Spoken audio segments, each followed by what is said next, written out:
Spiderman के जाले में मकड़ी ने दिखा दिया जलवा और चींटी ने मार दिया मौका। इस कहानी के माध्यम से हम आपको यही बताना चाहते हैं, मकड़ी घरों में क्यों बनाती है जाला, इसका क्या है असली रीजन, आप भी जानकर हो जाओगे हैरान। एक मकड़ी अपना जाला बनाने उपयुक्त स्थान की तलाश में थी। वह चाहती थी कि उसका जाला ऐसे स्थान पर हो जहाँ ढेर सारे कीड़े मकोड़े और मक्खियाँ आकर फंसें। इस तरह वह मज़े से खाते पीते और आराम करते अपना जीवन बिताना चाहती थी। उसे एक घर के कमरे का कोना पसंद आ गया और वह वहाँ जाला बनाने की तैयारी करने लगी।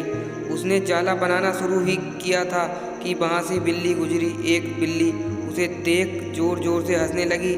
मकड़ी ने जब बिल्ली से उसके हंसने का कारण पूछा तो बिल्ली बोली, मैं तुम्हारी बेवकूफ़ी पर हंस रही हूँ। तुम्हें दिखाई नहीं पड़ता कि ये स्थान कितना साफ सुथरा है? यहाँ ना कीड़े मकोड़े ना मक्खियाँ, तुम्हारे जाल में कौन फंसेगा? बिल्ली की बात सुनकर मकड़ी ने कमरे के उस कोने में जाला बनाने का विचार त्याग दिया और दूसरे स्थान की तलाश करने लगी। उसने घर के बरामदे से लगी एक खिड़की देखी और वहाँ जाला बनाने लगी। उसने आधा जाला बुनकर तैयार कर लिया था, तभी एक चिड़िया वहाँ आई और उसका मजाक उड़ाने लगी। अरे तुम्हारा दिमाग खराब हो गया है क्या, जो इस खिड़की पर जाला बुन रही हो? तेज हवा चलेगी और तुम्हारा जाला उड़ जाएगा।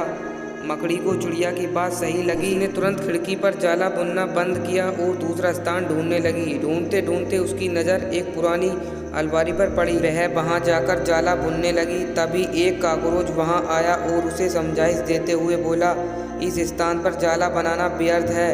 यह अलमारी बहुत पुरानी हो चुकी है, कुछ ही दिनों में इसे बेच दिया जाएगा। तुम्हारी सारी मेहनत बेकार चली जाएगी। मकड़ी ने काकरोच की समझाइश मान ली और अलमारी में जाला बनाना बंद कर दूसरे स्थान की खोज करने लगी। लेकिन इन सब के बीच पूरा दिन निकल चुका था। वह थक गई थी और भूख प्यास से उसका हाल बेहाल हो चुका था। अब उसमें इतनी हिम्मत नहीं रह गई कि वह जाला बना सके। थक हार कर वह एक स्थान पर बैठ गई। वहीं एक चींटी भी बैठी हुई थी। थकी हारी मकड़ी को देख चींटी बोली, मैं तुम्हें सुबह से देख रही हूँ। तुम जाला बुनना शुरू करती हो और दूसरों की बातों में आकर उसे अधूरा छोड़ देती हो। जो दूसरों की बातों में आता है उसका तुम्हारे जैसा ही हाल होता है। चींटी की बात सुनकर मकड़ी को अपनी गलती का एहसास हुआ और वह पछताने लगी।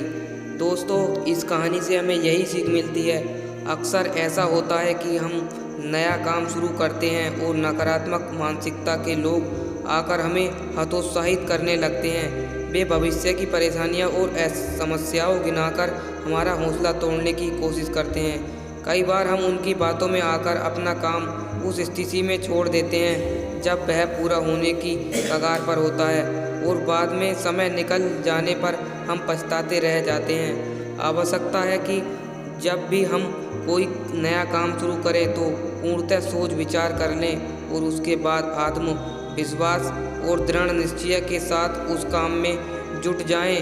काम अवश्य पूरा होगा।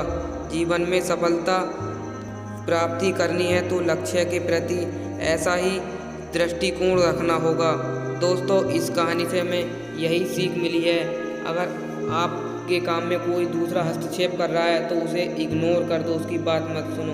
अब बाकी आपको हमारी कहानी बढ़िया लगी हो तो वीडियो को लाइक, चैनल को सब्सक्राइब जरूर कर देना।